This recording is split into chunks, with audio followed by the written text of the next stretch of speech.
Hi, I'm Dave for General Equipment Company, and today in this segment, we'll cover basic inspection checkpoints for a 2350 BOR-MAX series auger.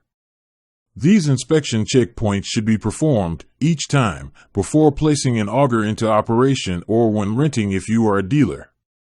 With that, let's get rolling. So, to ensure a properly functioning auger with the longest service life possible, make it a point to visually inspect, clean and/or replace items as needed following the checklist we are about to cover. First, examine the overall auger flighting and boring head.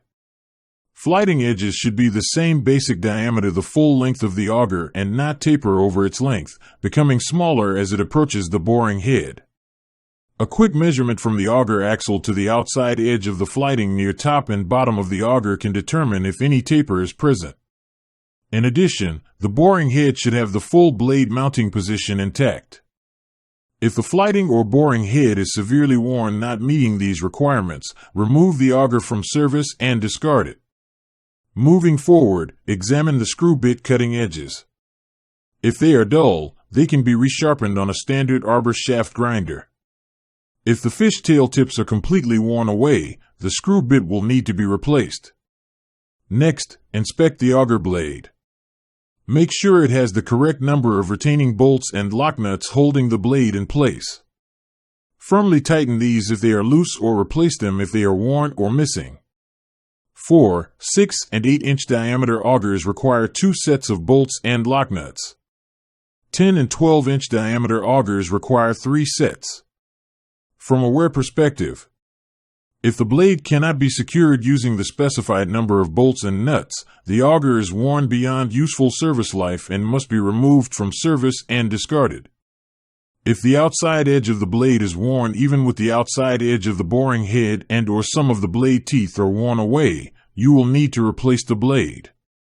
Note that there is no need to sharpen the blade as it is self-sharpening.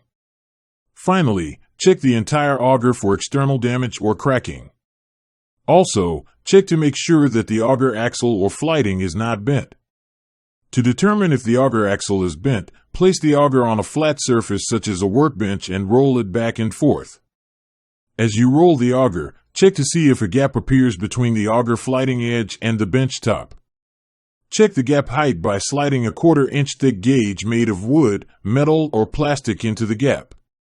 If the gap exceeds the height of the gauge, or the auger is cracked, the auger should be removed from service immediately and discarded. As a last checkpoint, examine any auger extensions for external damage, cracking, or a bent shaft. Auger extensions with cracks or a bent shaft should be removed from service immediately and discarded. That does it for this segment. Other videos are available, if required, on how to replace auger blades and screw bits covered in this video. If you have questions or need further assistance, please feel free to visit our website at generalequip.com, give us a call at 800-533-0524 or email us at support@generalequip.com.